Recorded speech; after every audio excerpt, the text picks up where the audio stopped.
आलात बाई? कसा झाला दौरा? कास झाला. हे घ्या. हे काय? गुळ कशासाठी? अव असं आल्या आल्या नुसतं पाणी प्यायचं नसतं बाई. आधी एक गुळाचा खडा तोंडात टाकायचा आणि मग पाणी प्यायचं. आमच्याकडे असंच देतात. हो का? अशी पद्धत आहे? वय.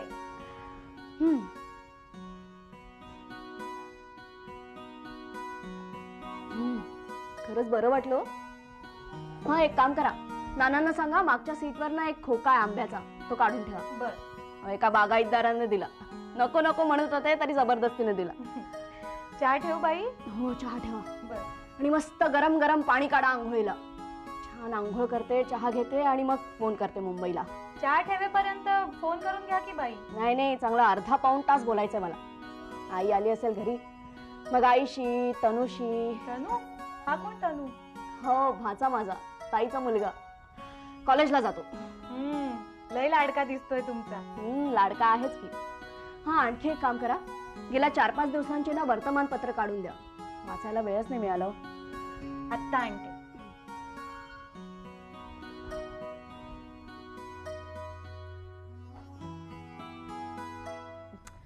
कर्व्या हो, मला ह्या गोष्टीचं आश्चर्य वाटतंय की निशांतने सुद्धा मला त्या सरंजामेला पैसे दे म्हणून सांगितलं. मला ना आता खरंच काही कळेना असं झालेलं आहे. तुम्हाला काय वाटतं? अनुष्का, प्रामाणिकपणे सांगायचं ना तर हा विषय माझा नाही आहे. मला त्यातल्या जर खाचाखोचा माहिती असता तर मीच हे सगळं केलं असतं. जी गोष्ट आपल्याला पुरेशी माहिती नाही त्यावर मतप्रदर्शन करणं बरं नाही. ठीक आहे, आपण नंतर बोलू. बरं, त्या कंपनीच्या नावाकरता क्लिअरन्स लागतो ना, त्याचं काम कुठपर्यंत आलं? अनुष्का, आपल्या कंपनीचं जे नाव ठेवायचं आहे ना त्याच नावाने आणखीन एखादी कंपनी रजिस्टर्ड झाले की नाही हे पाहायला लागतं. त्यासाठी हा क्लिअरन्स लागतो. पण आपल्या कंपनीचं नाव नक्की झालं आहे ना? हो, आपण बोललो की त्याविषयी. अनिशा हे नाव फायनल झालेलं आहे. त्यामुळे आता तुम्हाला काय ॲप्लिकेशन वगैरे करायचं असेल तर ते ताबडतोब करा आणि आपल्या लीगल डिपार्टमेंटला सांगा की जोपर्यंत क्लिअरन्स येत नाही तोपर्यंत बाकीचे पेपर्स तयार ठेवा. ओके? हो, आपली लीगल आणि फायनान्स डिपार्टमेंट मिळून ते तयार करायलाही लागलेत. ठीक आहे. कर्वे, म्हणजे मला राहवत नाही म्हणून मी विचारते, या सरंजामेची आपल्याला खरंच गरज आहे? निशांत सरांना वाटते ना. तिथेच तर मोठा प्रॉब्लेम आहे. अनुष्का, या सरंजामेबद्दल तुला खात्री वाटत नाहीये का? स्पष्टपणे सांगायचं तर नाही. का? तुला काही तो वेडवाकडं बोललाय का? नाही नाही, उलट तो जे बोलतो ना ते एकदम करेक्ट असतं. एखाद्या दागिन्याला पॉलिश केल्यानंतर तो दागिना खरा आहे की खोटा आहे अशी शंका मनात यावी ना, तसं आहे. Don't laugh mister Karve, I am very serious. नाही अनुष्का, मी त्याच्यासाठी नाही हसलो. मी हसलो अशासाठी की तू जी आत्ता उपमा दिलीस ना, हा विचार मला आयुष्यातही सुचला नसता. पण ते चुकीचं आहे का? नाही नाही, उलट अगदी योग्य आहे, परफेक्टली फिट. पण मी मगाशी सांगितलं तेच पुन्हा सांगतो, हा विषय माझा नाही. आणि निशांत सरांनी ज्याच्यावरती विश्वास टाकलाय त्याच्यावरती मी अविश्वास ठेवू शकत नाही.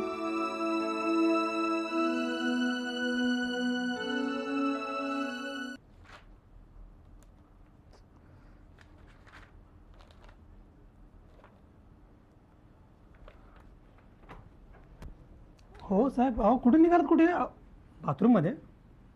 का तिथे येतोस? हो. नाही, काहीतरीच काय बोलतात ते. भूक लागली, काहीतरी खाऊन येतो. हो, मग रेवाताई ना तर आबा ताट घेऊन येतील ना. एक मिनिट, मी ताट घेऊन येऊ का? हे बघ, मला ही जखम झाल्यापासून आबानी आणि नाही त्या रेवानीच, त्या रेवानी मला इथे बसवून बसवून नुसता गणपती बनवून टाकलाय माझा. सारखं 24 तास या मखरात. अरे कंटाळ येतो रे. हो साहेब, ती जखम तर बरी व्हायला पाहिजे की नको? आराम पडायला पाहिजे की नको? अरे राजा, हाताला लागलंय, पायाला नाही लागलेलं. पाय शाबूत आहेत माझे. तू ऐक माझं, तू बाहेर जा आणि फोन अटेंड कर. काय निरोप असतील तर ते घेऊन ठेव. बरं ठीक आहे, जातो. जा. चलो. जेवलास? थोड्या वेळाने जेवून घेतो मी. तुम्ही काळजी. जा, निघ.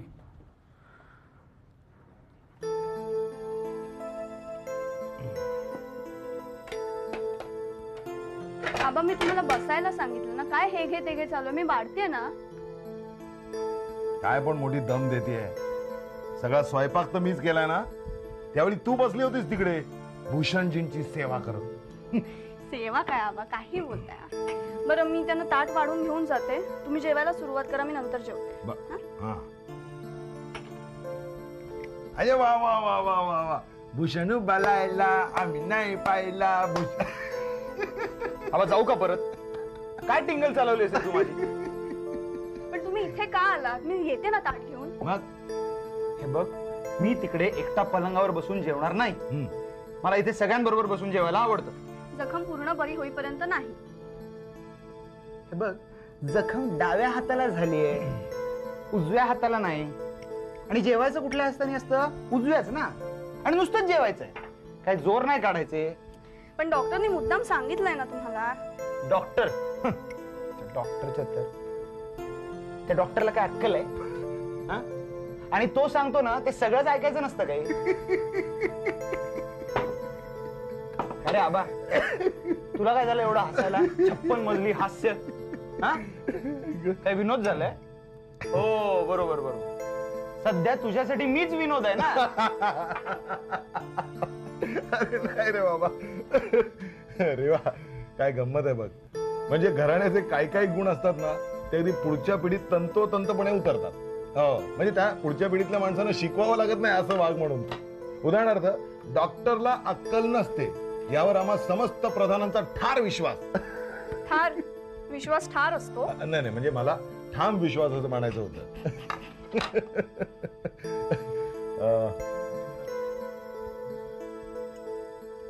रेवा, आम्ही जरा जास्तच हिंसक भाषा बोलतो नाही? तिच्या पचनी पडत नाही वरण भात. हिंसक भाषा? तुमचं वागणं पण हिंसकच आहे, हे बघताय ना. हिंसक वागणुकीचे प्रताप, निष्कारण ओढवून घेतलेला आजारपण. अरे आबा, ही बघ डायरेक्ट झापते आपल्याला दोघांना. आणि हो, समस्त प्रधान घराण्यावर कॉमेंटही पास करते. नाही का? वा, जाऊ दे रे, खरं बोलते ना ती. तू डोक्याला ताप नको करून घेऊस. वा, छान. नाही म्हणजे खरं बोलते म्हणून गप्प बसायचं. हो करेक्ट, म्हणजे आपल्या डोक्याला ताप होत नाही. चला भूषणजी उठा, तुमच्या खोलीत जाऊन बसा, मी ताट वाढून आणते. इथे बसायचं नाही. नाही चला चला, मी इथेच बसणार. मी इथेच जेवणार. जखम बरी होईपर्यंत नाही. हो का? ठीक आहे. मी भूषण किरण प्रधान. ऐकतोस का जरा? हो. हा. मी भूषण किरण प्रधान समस्त नागरिकांसमोर असं जाहीर करतो की मी आज दुपारी 1:38 अगदी ठणठणीत, खडखडीत, निसंशय बरा झालेलो आहे. बरा झालोय. हो. काय झालं साहेब? हो, कळ लागले ना? दुखला ना हात? मी सांगत होतो की हात बरा होईपर्यंत तरी हालचाल करू नका, पण ऐकतच नाही. तुझं ते कशी उलट्या हाताने खेचीन ना. ए बबन, अरे हा तुझा भाई आहे ना, तो सांगत आलाय मी आता बाला झालोय. असं होम मारून आता काय करू मग? त्यांना पटत नाही, त्याला काय करणार? तसंच सांगितलं पाहिजे. आणि काय रे, तुला काय सांगितलं होतं? फोन अटेंड कर सांगितलं होतं ना. मग तू इथे आत काय करतोस? हा, चल फोन वाजतोय तो बघ. चाललोय. चल.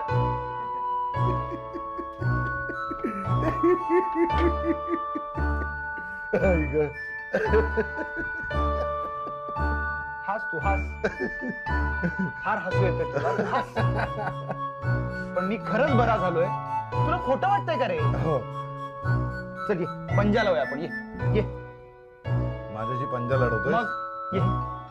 आधी जेवून घे, त्याला जेवायला वाढ. आणि नंतर खाऱ्या पाण्याने तोंड धू आणि मग माझ्याशी पंजा लढवायला ये. बघतो तुला. थांब, जेवून घेतो. बघतो. जेव जेव.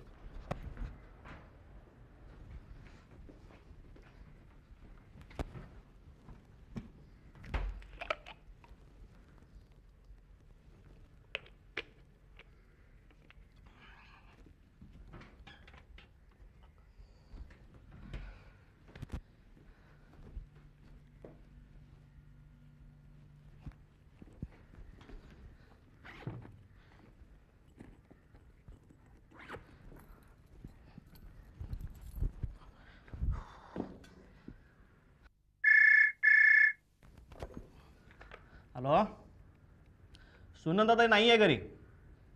आबा, बंटी बोलतोय. हो, हो द्या ना, काकांना द्या. नमस्कार काका, कशी आहे तब्येत तुमची? अहो नाही, आवाजावरून तर उत्तम वाटते. हो हो हो. अहो नाही, सुनंदाताई सुधा मॅडमकडे गेली आहे. नाही नाही, त्यांना आणले आता घरी. हो, अक्षता नाही. करेक्ट, ती शेती विकासात बिझी आहे. हो हो हो हो. नाही नाही नाही, मी सांगतो सुनंदाताईला रात्री फोन करायला. हो नक्की. ठेवू? अच्छा, आज उशीर होतोय बहुतेक मीटिंगला. चारू, सॉरी, वर्षा घरी नाहीये. मला माहिती आहे. म्हणजे वर्षाला एका ठिकाणी कामासाठी मी पाठवलं आहे. नंतर मी तिकडे जाऊन तिला भेटणार आहे.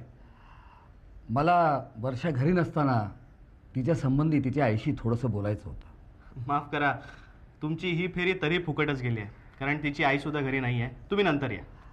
नंतर 2-3 दिवस तरी मला जमणार नाही. ठीक आहे, त्यानंतर या. काही अर्जंट नाही आहे ना? नाही, काय की मला खूप एक अर्जंट मीटिंग आहे. तरीही मला वर्षासंबंधी बोलायचंच आहे. तुम्ही वर्षाला सांभाळा. या या, आत या प्लीज.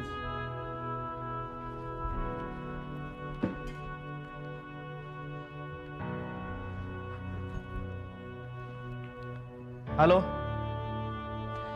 हां, अरे साहेबांना सांग मला जरा मीटिंगला 15 मिनिटं उशीर होतोय. नाही रे, ट्रॅफिक जॅम आहे. हो हो ठीक. बोला, पण प्लीज बी क्विक.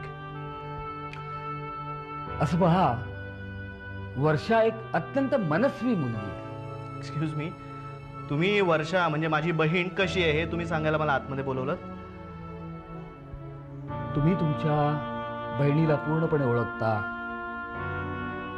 तिच्याविषयी सगळी माहिती तुम्हाला आहे. असा जर तुमचा भ्रम असेल तर तो आधी डोक्यातनं काढून टाका. हे प्लीज, मला माझं बोलणं पूर्ण करू दे प्लीज. बोला. आमच्या चळवळीमध्ये जेवढी म्हणून माणसं काम करतात, मुलं काम करतात, त्या सगळ्यात वर्षा हुशार आहे. तिचं चळवळीवर प्रेम आहे, तिला चळवळीविषयी आत्मीयता आहे. पण ॲट द सेम टाइम ती अतिशय मनस्वी मुलगी आहे. अशी मुलं जेव्हा एखाद्या व्यक्तीमध्ये, विषयांमध्ये, विचारामध्ये गुंतत जातात, तेव्हा ती मागचा पुढचा कसलाही विचार न करता स्वतःला पूर्णपणे त्याच्यामध्ये झोकून देतात. हो, पण तिच्या वयाची सगळीच मुलं स्वतःला कशा ना कशा तरी झोकून देतातच. मला वाटतं की मला जे काही सांगायचंय ते तुम्हाला समजवण्यात मला अपयश आहे. नाही बघा, काय की बाकीची मुलं इतर बाबतीत झोकून देत असतील, तिनं तुमच्या चळवळीत स्वतःला झोकून दिलं, एवढंच. तिच्या या अशा स्वभावामुळे ती खूप खोलवर गुंतत चालली आहे. कशात? वेल, मी मगाशी हे बघा, ती कशात गुंतत चालली आहे हे आधी नक्की ठरवा किंवा शोधून काढा, आणि मग मला किंवा ताईला येऊन भेटा. मला तुम्हाला जे सांगायचं आहे त्याचा सिरियसनेस मला वाटतं तुम्हाला समजत नाहीये. अहो, कसला कर्माचा सिरियसनेस घेऊन बसला? हे तिचं चळवळीचं खूळ यायला जरा जास्तच टिकलंय म्हणून. खरं तर आतापर्यंत तिने सितार शिकायला हवं होतं किंवा एखादा डायटिशियनचा कोर्स करायला हवा होता. माझ्या माहितीप्रमाणे मी तिच्याशी एक अत्यंत गंभीर गोष्ट तुमच्या कानावर घालण्यासाठी इथं आलो होतो. हे बघा, तुम्ही समजताय तेवढं गंभीर काही नाही. मला वाटतं आता आपण निघूया. चला. एक पुरे. Have a nice day. Nice day.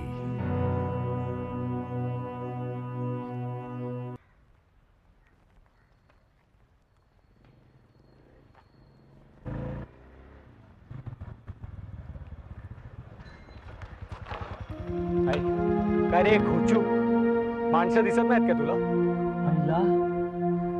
काय डायलॉग मारलाय रे? आई शपथ, कुठे शिकलास बोलायला? हा, तुझ्याचकडून. आणि मी तुझ्याशी यापेक्षाही घाणेरडं बोलू शकतो. समजा की खोचू. First class. 2 शिवा पण देऊन टाक. I don't believe it. पहिला म्हणजे तू आता हे सगळं माझ्यासारखं बोलायला लागलास आणि मी एकदम चांगला नीट वागायला लागलो. तनू, तुझ्यामुळे डॅडला मीच जास्त आवडायला लागेल ना. फालतू बकबक करू नको. जे बोलायचं ना ते लवकर बोल. बरं. बाय द वे, तुला गेल्या वेळेला मी काहीतरी सांगायला सांगितलेलं होतं तुझ्या आईला. तू जाऊन तुझ्या आपल्या बापाला सांगितलंस काय? तर साधी एक गोष्ट नीट धड तुला करता येत नाही. It's very bad. हा झालं तुझं. चल आता बाईक बाजूला. ए होईल होईल थांब. यायला तू ही सगळी पट्टी बापाला पडवल्यामुळे त्याचा परिणाम काय झाला माहिती आहे? त्याने आम्हाला पैसे द्यायचं बंद केलंय आणि स्वतः उटीला पलायन केलंय. यस, पलायन केलंय. मी सुद्धा असं पलायन केलंय वगैरे सारखं चांगलं मराठी बोलू शकतो, कळलं ना? तुला काय वाटलं फक्त तुलाच मराठी? To the point. तुला काय म्हणायचंय की माझ्यामुळे तुला उधळायला पैसे नाही मिळाले? करेक्ट. बाळ तनू, काय हुशार आहेस रे तू. हा मग आता ते पैसे मी तुला द्यावे असं तुझं म्हणणं आहे? हा पॉइंट माझ्या लक्षातच आला नव्हता. अरे म्हणजे तुझ्याकडे असतील पैसे तर दे यार, खरंच आहेत. तुला काय म्हणून पैसे द्यायचे? एकतर पैसे नाही आहेत म्हणून सांगतोस, वर ही बाईक कशी फिरवतोस? का पेट्रोल ऐवजी पाण्यावर चालते तुझी बाईक? आईला तसं झालं असतं तर फार बरं झालं असतं रे, पण पेट्रोल भरावं लागतंय आणि पैसे नाही आहेत. मग काय करणार? अरे मित्राकडून उधारी घेतली. आता अरे तनू, तू जर पैसे दिलेस ना तर मी मित्राकडून घेतलेले पैसे आहेत ना ते त्याला परत करून टाकतो. आणि बघ तुझे पैसे पण डॅड उटीवरून परत आले ना की तुला देऊन टाकेन. आय मीन मी तुझ्याकडचा बेशरम माणूस आहेस रे तू. आईला मी भंकस करतोय. तू तुझ्या घुसायलाच लागलास रे. हा हे बघ, हे लक्ष दे. ही सगळी ड्रामेबाजी आहे ना आणि ही सगळी नाटकं आहेत ना, ती करायचं आता मला कंटाळा आलाय. फायनल सांगतो, तू आणि तुझी आई, तुम्ही दोघांनी आता रस्त्यातून चुपचाप बाजूला व्हायचा. या ड्रामेबाजीचा मला जाम कंटाळा आलाय. तुझ्या आईला सांग माझ्या बापाला आता फिरवायचे धंदे बंद कर, कळलं? तूही तुझ्या आईला माझा असाच एक निरोप सांग. काय हे काय निरोप? काय निरोप? निरोप बिरोप काय सांगत नाही. आधी ऐकून तर घे, मग ठराव सांगायचं की नाही. हा सांग, चल बोल. तुझ्या आईला सांग तिचा नवरा म्हणजेच वीरेंद्र शिरोडकर तिचा लवकर हिशोब चुकता करून तिला घरातनं बाहेर हाकलणार. तिला म्हणजे सौ प्रीती वीरेंद्र शिरोडकरला आणि तिच्या मुलाला म्हणजे दर्शन वीरेंद्र शिरोडकरला. अरे साला काय गेम करतोस रे माझ्या बरोबर? हा गेम मी करत नाहीये. तू लवकर शाणा हो, नाहीतर तुझा गेम होईल.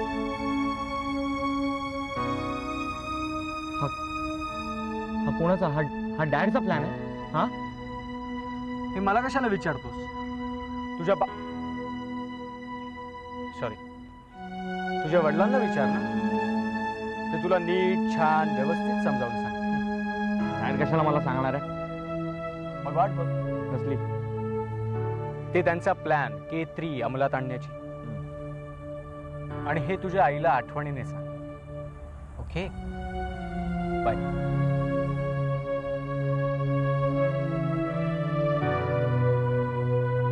आणि हा